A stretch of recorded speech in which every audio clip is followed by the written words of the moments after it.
Hola, viernes, 15 de agosto de 2025. Hoy nos metemos de lleno en el Boletín Oficial del Estado.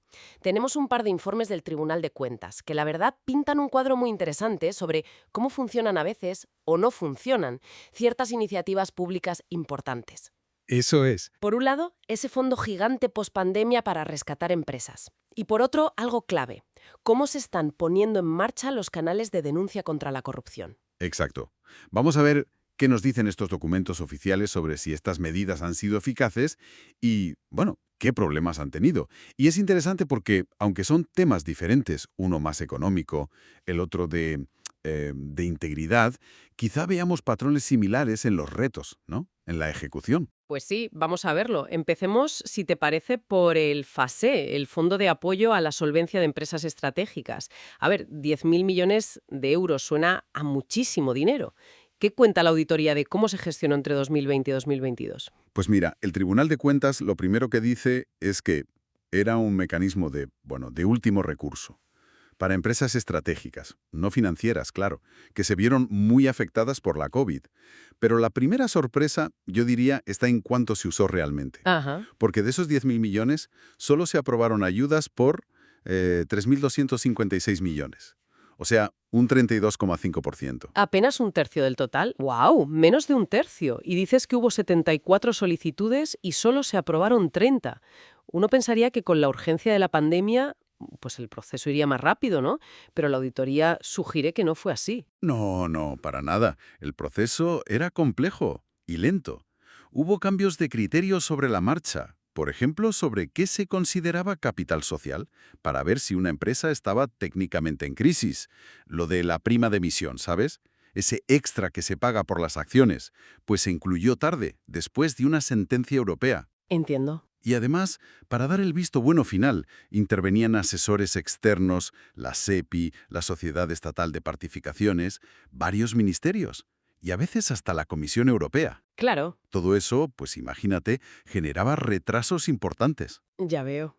Y encima mencionas que se dio luz verde a ayudas incluso si algún accionista relevante tenía deudas con Hacienda, porque, bueno, porque no era un criterio explícito para decir que no. ¿Algún otro detalle así llamativo? Sí, hay un par de cosas curiosas que señala el informe. Por ejemplo, se llegó a aceptar una oferta de 1 céntimo de euro por unos servicios de asesoramiento. ¿Un céntimo? Sí, sí. Luego pidieron justificación, claro, pero se aceptó inicialmente. Y también se critica un poco cómo la SEPI cargó costes indirectos al fondo porque no se basó en una contabilidad analítica, digamos, muy clara. O sea, resumiendo esta parte, un fondo enorme, infrautilizado, con criterios que cambiaron, procesos lentos. Vaya, parece el retrato perfecto de lo difícil que es poner en marcha ayudas tan grandes y específicas rápidamente, ¿verdad? Totalmente. Refleja esa tensión constante entre la urgencia y la necesidad de seguir unas reglas muy estrictas. Y deja preguntas en el aire, claro.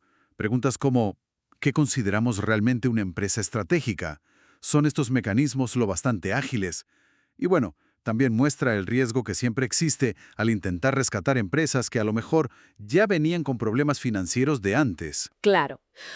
Bueno, pues cambiemos de tema, si te parece. Vamos a la Ley 22-2023. Esta es la ley que obliga a tener canales internos para denunciar corrupción y sobre todo para proteger a los informantes. ¿Cómo va su implantación?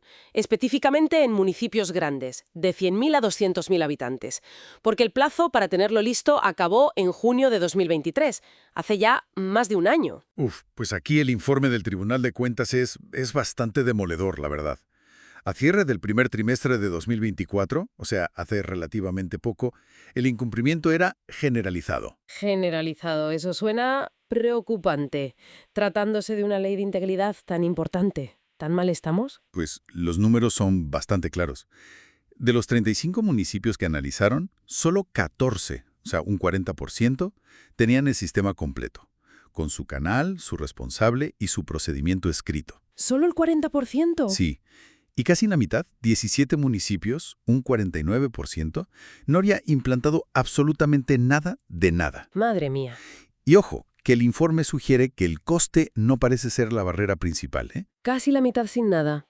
Más de un año después del plazo. Vale. Y en los pocos que sí lo tienen al menos funciona bien. ¿O también hay peros? Pues También hay problemas serios ahí. El tribunal detectó canales que no estaban operativos, diseños deficientes, falta de registros específicos para las denuncias.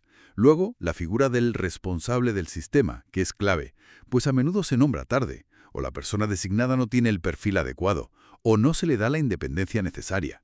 Vaya. Y los procedimientos escritos, cuando existen, no siempre detallan bien cómo se protege al informante o cuáles son sus derechos. Y un tema importante, la seguridad informática. El cumplimiento del Esquema Nacional de Seguridad, que es básico para proteger la información, apenas se audita o verifica en estos canales. ¿Y la gente lo sabe? Quiero decir, ¿se publicitan estos canales para que los empleados o incluso los ciudadanos puedan usarlos? Pues muy poco, la verdad. La mayoría incumple la obligación legal de publicitarlo de forma clara y accesible en la página web del ayuntamiento. La difusión interna, como formación a los empleados o avisos en la intranet, es mínima. Y la difusión externa, por ejemplo, mencionarlo en contratos públicos para que los proveedores sepan que existe, es prácticamente nula. ¿Y qué pasa con las entidades que dependen de estos ayuntamientos? ¿Empresas municipales, organismos autónomos? Pues la situación ahí es incluso peor. Solo un tercio de las entidades dependientes analizadas tenía su propio canal. Y muchas no aprovechan la opción que les da la ley de adherirse al canal del ayuntamiento matriz, que podría ser más sencillo para ellas. Incluso se detectó algún caso de externalización indebida de la gestión del canal, algo que la ley limita muchísimo. Tela. Parece un patrón claro, ¿no? Buenas intenciones en la ley, pero luego la realidad administrativa se impone.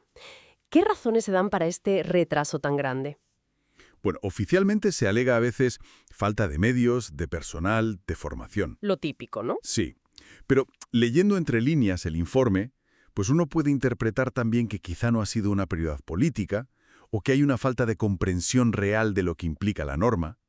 Además, hay que decir que las autoridades que tienen que supervisar esto, la estatal y las autonómicas, también tardaron en constituirse, y eso seguramente no ayudó a empujar. Claro. En definitiva, muestra una brecha enorme entre lo que dice la ley y su aplicación real en las administraciones. Bueno, pues vamos a recapitular un poco. Dos informes importantes hoy en el BOE que nos dibujan escenarios, la verdad, bastante complejos. Por un lado, un fondo de rescate COVID gigantesco, pero que se usó poco y con muchas trabas administrativas. Sí.